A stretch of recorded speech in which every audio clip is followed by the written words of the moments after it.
Hi, good afternoon, everybody, and welcome back to Series 10 of the Climate Pioneers Show. My name is Cherry, and I'm the founder of Above and Beyond Recruitment, a climate tech recruitment company working with startups and scale-ups to hire mission-driven talent and build their teams. Throughout the course of this series, we are speaking with founders that are focused on helping us adapt to climate change and make the world around us more resilient.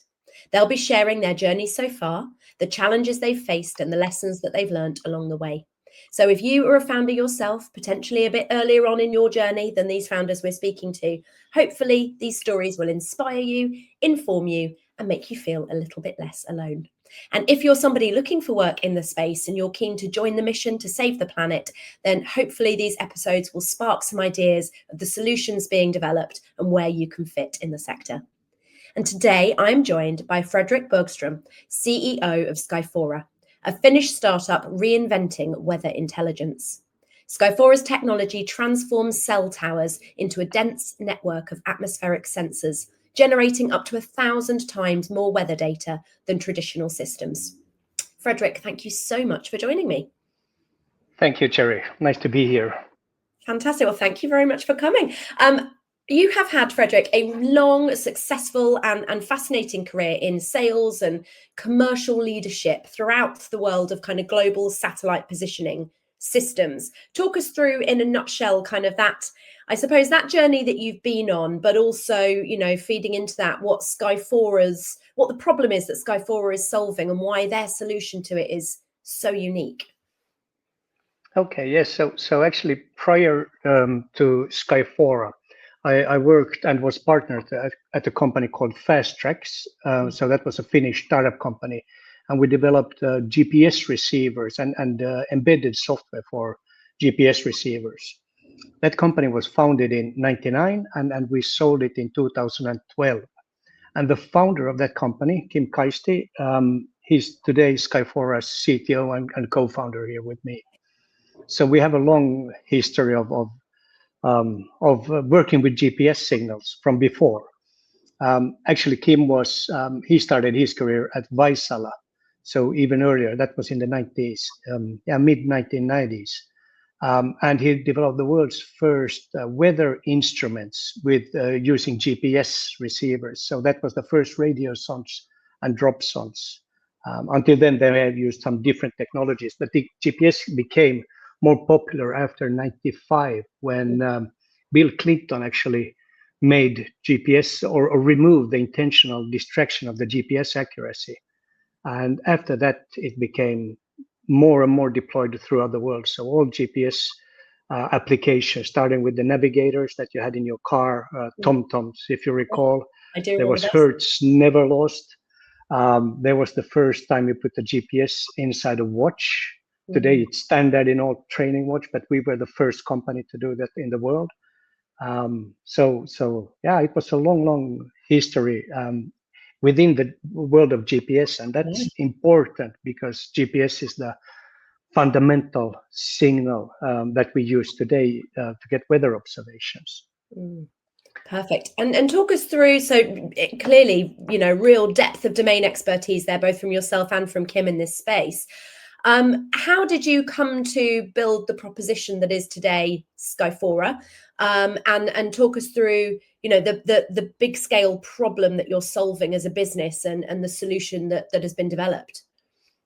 So Skyfora was initially founded in 2019 to use AI to improve weather forecast and to improve weather data. And that was quite, actually the work started already in 2017. And our first product was we deployed a convolutional neural network on satellite images to determine the wind speed of ongoing tropical cyclones and hurricanes. And it worked well. So we used AI very successfully from the very beginning. However, this developed into us doing sondes, so something called the dropsonde. This is what Kim had been doing already in early 90s. And he knew the shortcomings of the dropsondes that the NOAA hurricane hunters use today. So these are actually the people that jump into a propeller plane, P3s. They fly into the storm, into the eye of a tropical cyclone or a hurricane. It's mostly US agency who does this. But they actually fly into the storm, go zigzag through the eye of a hurricane, and drop instruments and measure as much as they can, just to be able to forecast where will the hurricane make landfall. That's all what it's about, to improve the forecast so that you can do all decisions on evacuation orders and stuff like this. So that's what we did. And while we were developing this sonde, we stumbled across a research paper and realized that the GPS signal is a source of weather data. And it's a proven way of doing large scale observations. And the data is good. It's high resolution, it's high accuracy, and it's proven in hundreds of research papers to improve weather forecasts. And that's when we combined our past experience from our previous company. Because during those times, we've sold millions of GPS receivers to network manufacturers, so to telecom network manufacturers. That's ZTE, Huawei, Nokia, Ericsson, and companies alike, or that manufacture the hardware for all operators worldwide. And we sold GPS receivers to those companies for timing needs. So the GPS provides not only position and velocity, which we all know about, but it's also a very accurate, nanosecond accurate time pulse. And this is super critical in telecom networks. Right. And our eureka moment was that we realized that this data, or that this observation method is proven, but nobody has realized to deploy it on the existing telecom cell towers and on these millions of GPS receivers that already exist out there. So that's what we patented, and that's what we've been working on ever since. And of course, the problem we addressed, or that we want to address, is to improve weather forecast performance worldwide. Let's say, looking back in history on numerical weather predictions, which is the traditional way of doing predictions. So they have collected data from different observations from satellites and radars and weather balloons and all other observation methods since 1950s and even before that. But all that data exists still today. And AI models, which are today state-of-the-art AI models, they are developed by NVIDIA, for instance, or Google DeepMind. These AI models are trained with this historical data, historical observations, and with historical numerical weather predictions, so the traditional forecast that we have had. But this also means that in time of climate change, the AI models are inherently capped because they are trained on historical data and on historical forecasts. They don't have the resolution or the data or the update rate to really improve to local super performing weather forecasts. And that's the data that we want to get and supply for the AI models. Amazing. And who are the main customers? As you had this eureka moment, what was your kind of early hypothesis for, who the customer would be, what your go-to market would be for this? Let's say the big driver is, of course, global climate resilience. Everybody knows about what's happening in the climate and how it affects us. We see that in everyday lives with more severe storms, more severe rainfall, unexpected rainfall, and sudden, flash floods, landslides, mudslides, and or droughts, wildfires that are, affect millions of people.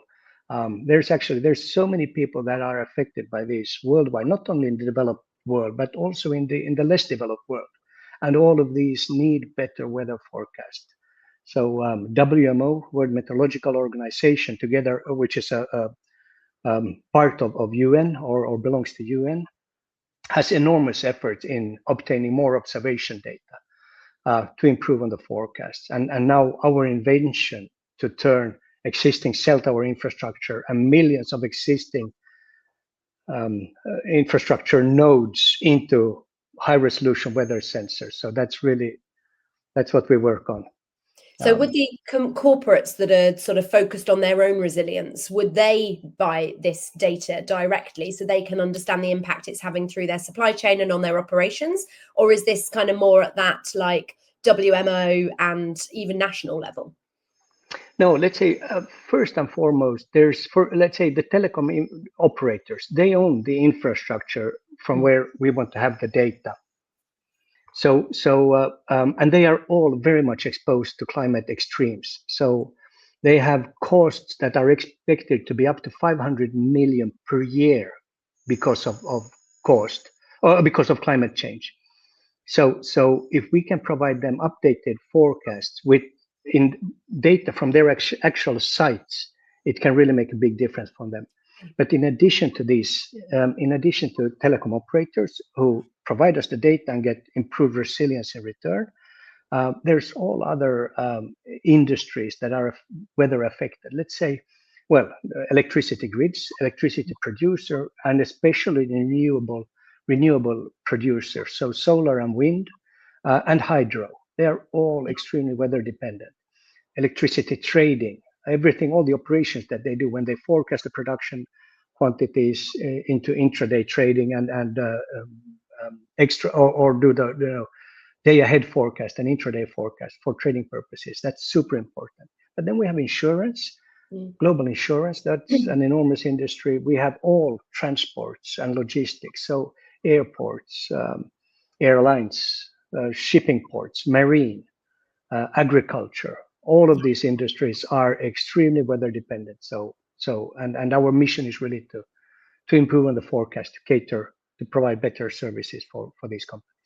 Amazing. So that sounds like it has a wide breadth of kind of commercial application then to lots of different groups. I mean, when you started with Skyfora, your initial role with them was as a VP of sales, right? So I imagine that building the commercial strategy, building this go-to-market was your main focus. How did you decide where to go first out of those different categories and those different customer groups? So let's say, first of all, we had to prove that our way of doing GPS methodology, which is known. So I'm not sure if I mentioned, but when the GPS signals enters the atmosphere, it gets delayed depending on how much humidity there is in the signal way. Okay. And that is the source of weather data. That's how we do the observation. So we had to prove that this technique is deployable in telecom cell towers or on the GPS receivers that are already existing in the telecom cell towers. That took a while, but eventually we're now collaborating with one of the big vendors worldwide, and we did first a POC in lab environment. It was estimated first that or not by us but by the other one, that this will take 200 man hours to do that demo or first POC, but it took 2 days. Because wow. we knew that underlying GPS technology, and we knew how easy it is to get the necessary signals out.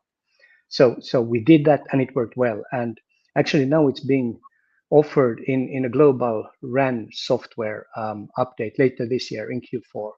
Wow. Which means that all operators using this software, deploying this software, can be partners, and that has been maybe the most difficult part here. But we have now a pilot ongoing, which in Europe, where we actually take the GPS signal data from live towers. We show that it's we get weather parameters out of that, and we assimilate the data into AI weather models. Mm-hmm. So it's been done for the first time in history right now.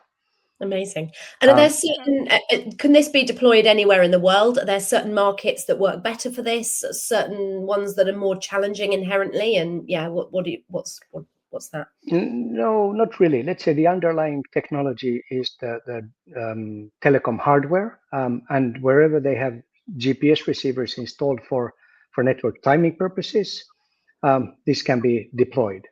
Mm-hmm. Let's say, most important, we're actually trying to find at the moment operators in less developed countries, of course also in more developed countries, but in less developed countries, because that's where the global observation gaps are.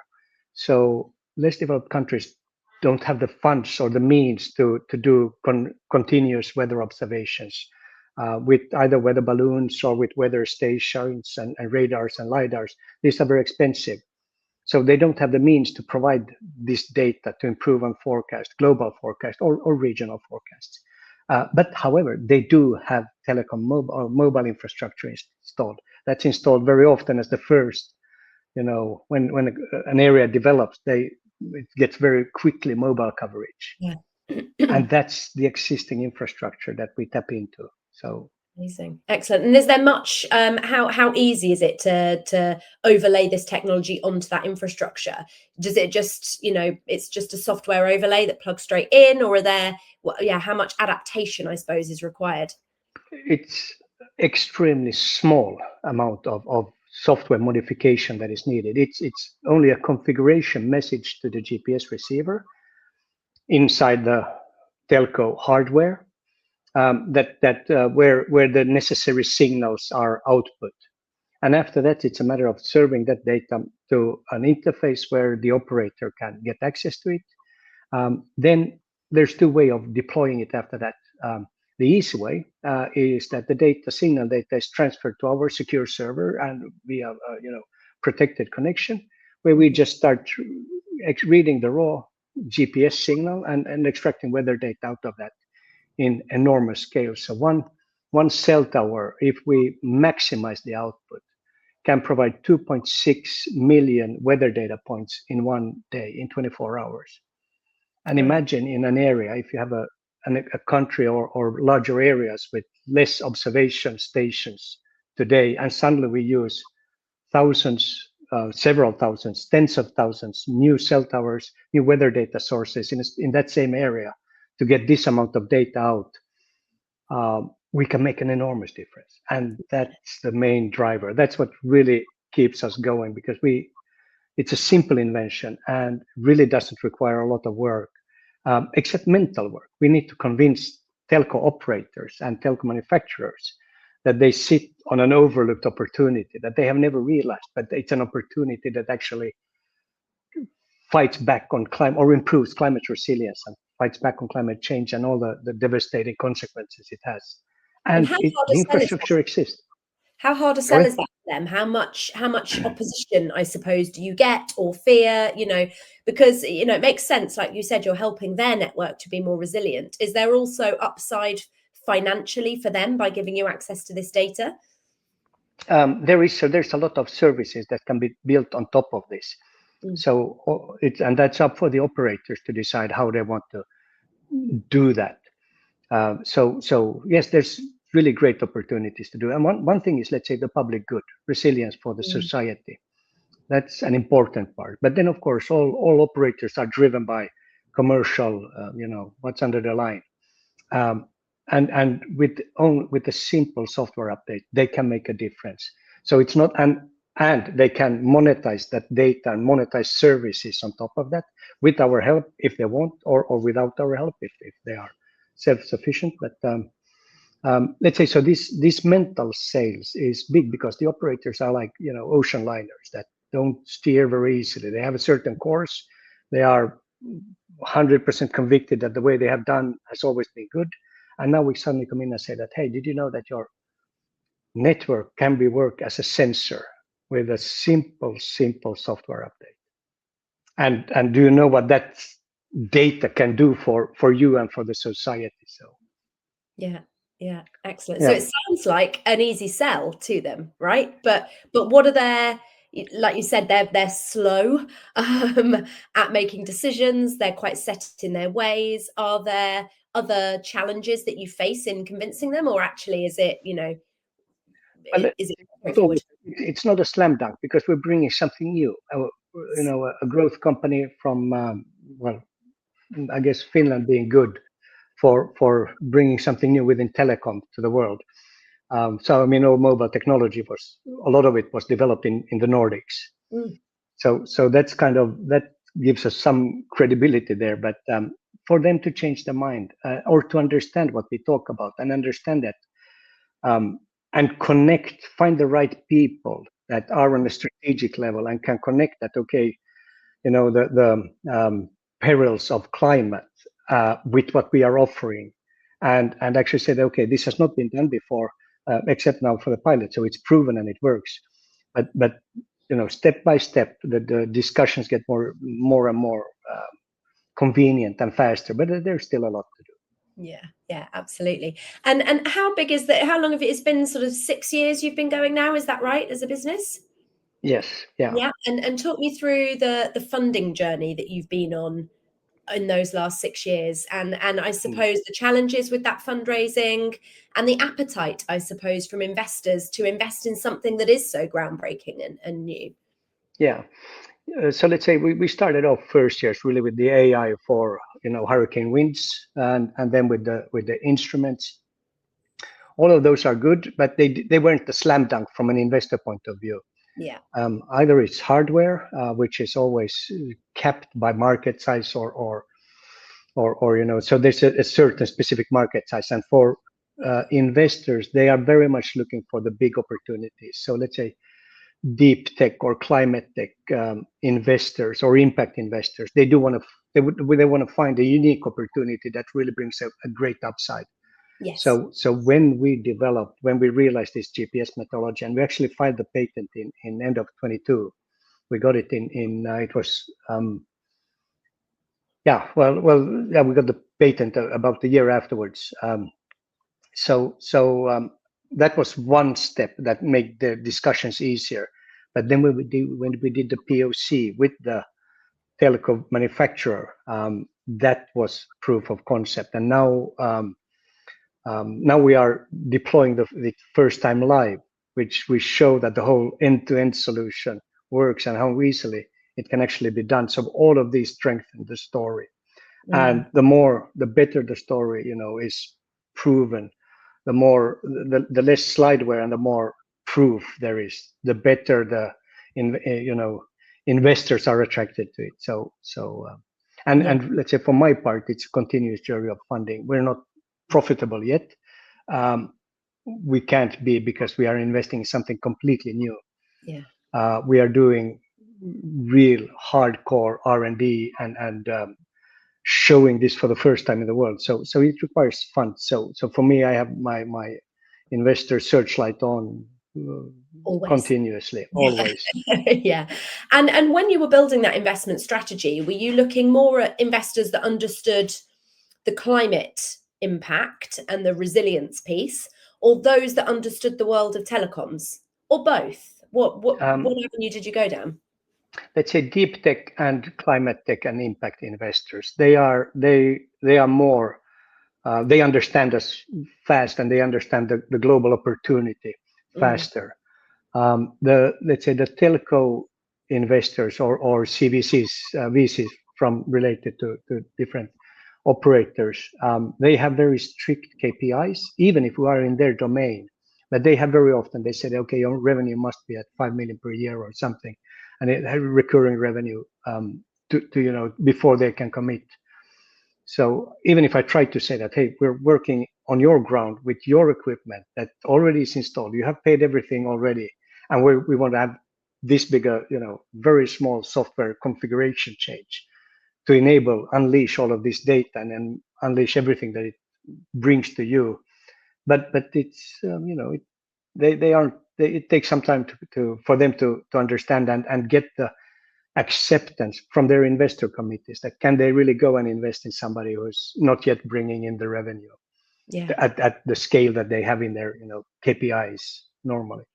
Yeah, exactly. No, that makes sense. So you found the kind of the climate impact investor deep tech route was better for you in terms of them understanding the proposition quicker, but also having the, I suppose, patience around the timescales needed and risk taking appetite. So Yes. it's very much up to the investor. What kind of risk can they accept? Because of doing something like this is risky.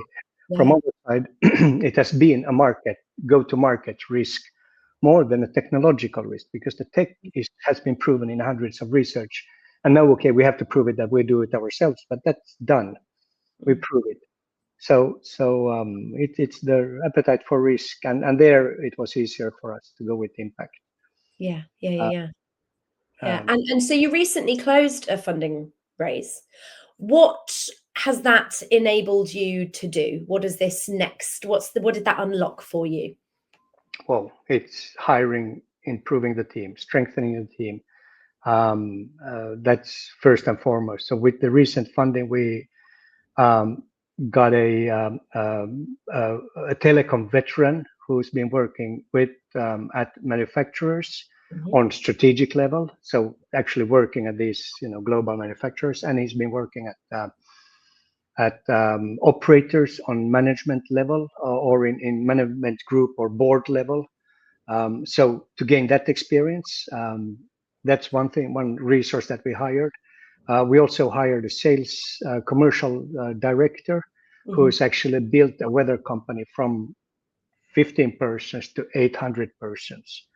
And to have this, 20 years of experience of building weather companies is enormously important. And also with methodological knowledge, that has been crucial. And of course, last but not least, R&D team, to strengthen the R&D team and get in the experience and both from generic system development, because this is a large system and reading, millions of data sources that are being produced and output on the other end.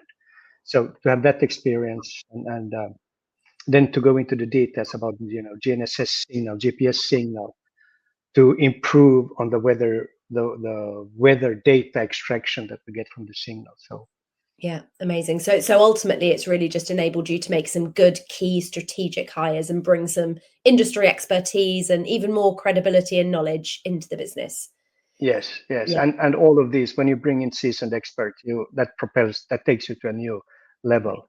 Yeah. But of course, hiring is extremely difficult and you cannot afford to do wrong hires. You don't want to go through the hassle and through the journey of comparing candidates, and then you end up finding, after 4, 5, 6 months that okay, this is not the person that's helping you or that is really doing the mental stretch that you need. But now, I mean, the team we have built now with this last funding and already before that, very dedicated, very good, and with an appetite to make a difference for the planet. And how many people are you now? How big is the team? We're 16 persons today. 16. Yeah. And how have you found that growth journey? You said already, hiring is absolutely crucial, getting the right people. It's difficult, it's challenging. How have you found building the team? What's gone well? What has been difficult? Talk us through that growth journey. Yeah, I think it has gone well, and I'm thinking of some people have not always it's not always the perfect match, but when the more you mature and the more you know what you need, the better you can scope the vacancy and scan for the competence and the personalities you need. I think we've also been lucky in the very beginning because our team has had young talent that are extremely capable of doing this. So yeah, excellent. And what do you think has enabled you to be able to attract those excellent people? What is unique about the culture that you've created and the working environment that has enabled you to pull those excellent people into the business? those are absolutely extremely important. All of those needs to be in place, and people need to enjoy. They need to look forward to come to work every day and be inspired by our big vision or mission. So that's absolutely super crucial in this. Yeah. And your role has changed and evolved, right? Since you Oh yeah. joined the team at Skyfora, so you joined the business as VP of Sales. Today, you are the CEO of the business. How has your role evolved, and how you present in the business, what you do every day, how has that had to change as your role has changed? Maybe changed naturally in the way that when you have a certain set of responsibilities and you work on those, you are devoted to what you do in whatever domain you are, and then when the role changes, you get more things on your table. But when you have good people around you that you can discuss and spar with, and I'm happy to say that there's domain experts always in the room that are they know what they're talking about, and I can only spar with them. I can only ask the right questions. I can give them as much inspiration and as much freedom as possible to let them be free and feel comfortable in what they develop. So I think it has come. It kind of comes naturally. But And maybe most important, that nobody does things like this alone. You don't get out from the cupboard where you're thinking of great ideas if you think you can do it alone. But you need a good team, and you need a network around the company. So many people and so many advisors that are willing to help when you call them and you explain what you're doing, and they understand what your challenge is. It might be small problems, big problems, whatever, but people are in general very willing to help. Nobody's so that's my maybe biggest proposal, that be brave, go out and ask for advice, ask for I mean, you're still you know what you're asking advice for. Yeah. Then it just takes things forward. So we've been lucky with a good board of directors. We've been lucky with a good network of advisors, and on top of that, the larger network around. So really networking a lot, and getting inspiration, getting thoughts, getting ideas, getting grant proposals. What grants are good to apply for. Um, so that's important. And actually, speaking of the grants, it's so super important to be aligned, to make sure that the grants are aligned with what you actually want to do. Don't go out to get the grant to get the money, but they get the grants to help you get where you want to be. That's such a good point. Yes, because I think often that is the primary driver, right? Is I'm going for the grant to get the money, to get the non-dilutive funding, rather than what do I have to do to achieve the grant, and does that actually help me on my goal? Yeah. Yeah. Interesting. They Yes. need to be aligned. They need to be aligned. Very good point. And your board of advisors, how early on in the journey of the company did you build that advisory board? And how did you go about targeting people, deciding who would be on that board? And how do you use the board as well? That's an interesting point. How do you utilize the knowledge on that advisory board? No, it's not a formal body in any way. It's more individuals that know about each other, that know about us. In the beginning, they help with initial meetings and initial setup, um, so that we get access to telcos more efficiently, and that also develops with time. So at some point you're more active, and at some point you're less active with them, but you know where to reach when you need good input from certain individuals. Yes. Yeah, And it perfect. evolves. I mean, of course, company matures, and sometimes it's also good to renew the advisory board, and ask for new people with new competence and new historical experience to pitch in and help out with things. But in general, Yeah. people want to help. People wants to help others achieve. There's no jealousy in this, and vice versa. If there's anything I can do anytime to help somebody, I'm glad to do it if time only permits. Yes. Yeah, absolutely. Yeah. And you mentioned at the very beginning of this call that you'd been involved in a business previously, Fast Tracks, where you met your other co-founder, Kim.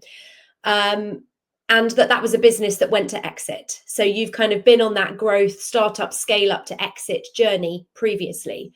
What did you learn from that experience that you have brought into the journey at Skyfora? Whoa, that's a tough one. I mean, there's so many things, but I think this comes with years, Yeah. just years of doing things, and being convinced of what you want to do. Being at some point you become obsessed with what you're doing, and just never ever be dishonest. Never ever try to not be straight and forward with the dilemmas or the situation. um, that's when you get the collaborative network working for you and in Yeah. line with you. So I think, but that's not, I don't know if that's something I've learned during the years, but it's something that is important. I think it's something that maybe has been there forever. But of course, then also the appetite to understand that it's not only the technical invention that is the great part, but you actually have to make a business out of it. You have to be able to translate that into revenue, and you have to be able to prove the whole, the market traction and the whole go-to-market chain, and all of that has to be modeled into a easily understandable flow that investors, for instance, can grasp and say that, hey, yes, and they want to join. So Yeah. Yeah. And I suppose it doesn't necessarily make the next journey any easier, but I suppose at least you know what's coming next. You can foresee what the expectations are going to be, what the pitfalls and the challenges are likely to be, and I guess you can Oh preempt yes. things a bit more. Oh yes, yes, definitely. So the mind matures with Yes. with experience. So I think that's most important, and maybe not always. Also, not be afraid, or don't get either discouraged by setbacks, or um, don't be afraid of whatever somebody brings along or what happens in the journey, because the journey is not easy. It's not a straight line, going upwards. When you're an entrepreneur, it's two steps front and one step back, and somebody hits you from the side, and then you still have to continue, and you have to still be obsessed about it. But that's also maybe the driving force behind an entrepreneur, that you really Yes. want to do. You're convinced that you're doing the good thing for a good cause. Absolutely. That determined optimism. Exactly. Yes. Yes, And yeah. we talked a little bit around the hiring already. And, you said, yes, culture and creating a great working environment is really crucial part of that. How would you describe the culture that you've created as a team at Skyfora? I think we're giving everybody an enormous opportunity to be part of something big, and we try to foster this creativity as much as possible. We don't want to be strict with unnecessary rules, or processes unless we're necessary.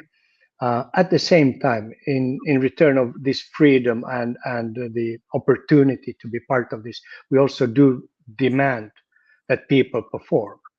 Mm, That's absolutely important, because you cannot just have a kind of a laissez-faire philosophy, but everybody needs to be productive, and everybody needs to know what their role is within that engine that is moving in a certain direction. So yes. Yeah. That real accountability and yeah, yeah. contribution part. And I Yeah. think one of the first things we got to the office was ping pong table, Ah, and the darts.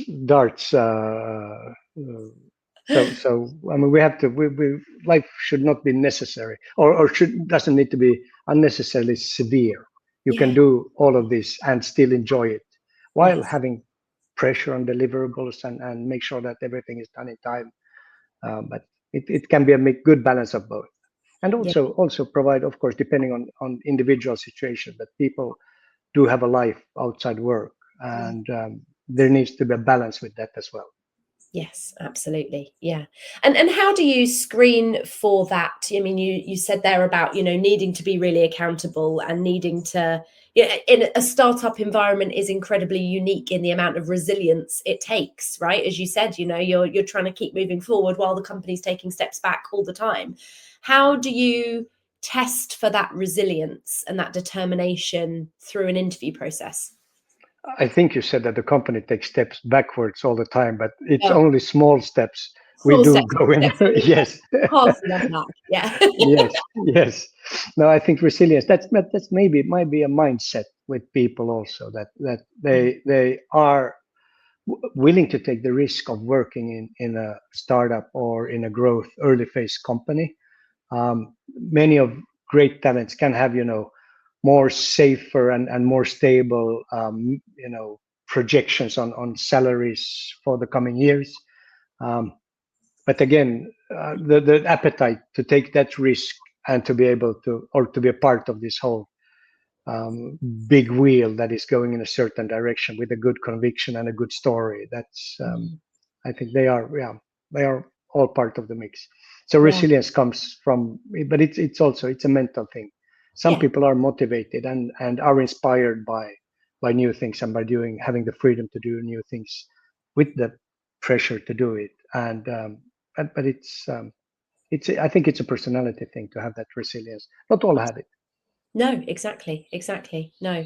um and what are the focuses for the team looking ahead to the next couple of years, really? What are you laser focused on as a team in terms of achieving, proving, and getting to that next funding round? Yes, so it's absolutely clear. The pilot that is ongoing, we're now for the first time in the world ever taking weather data from existing telecom infrastructure and existing cell towers. That is being done now. The software was installed during last month Oh, to do wow. this. So that demonstration is extremely important. And then after that, to get more telecom operator partners to collaborate with us, to provide data to us, which is completely overlooked today. So that we get a bigger and bigger, database of just weather observations throughout the world. That's extremely important to get the raw material. Then, of course, to develop the data pipeline into an AI model. That's extremely important. So that scaling of that system, that's ongoing all the time and has extremely high priority at the moment. And then, of course, sales. So to find the end users, which are, let's say, weather impacted industries, or it can be existing weather forecasting companies that already have, a customer base of hundred of weather impacted industries. So to collaborate with these companies to show that the data we provide improves on their services or improves on their forecasts and improves on the ability to make decisions related to weather. So that this has enormous focus. So data in engine and sales. Sales, excellent. Well, sounds like a very exciting couple of years ahead. Fantastic. Oh, yes. And what with leaving, sort of rounding out this call, I'm asking everybody that I interview for a couple of pieces of advice or resources that they would recommend to other founders that are on this sort of startup early stage journey. What resources or advice would you give to other people to help them? Have a good partner. Build In the work foundation. or outside? It worked. It worked. Yes, yes. And build the core team around it. Network. Get advisors. Try to understand your business model as early as possible. What is needed to prove it. Very fundamental, startup thinking. I think this is most important. Have projections. Be brave and be bold in your visions. Don't be kept by focusing on too small or too small things. Go for big things if you can. Yeah, fabulous. Fredrik, thank you so much for your time and your insights and sharing that journey with us. That's absolutely fantastic. I really appreciate it.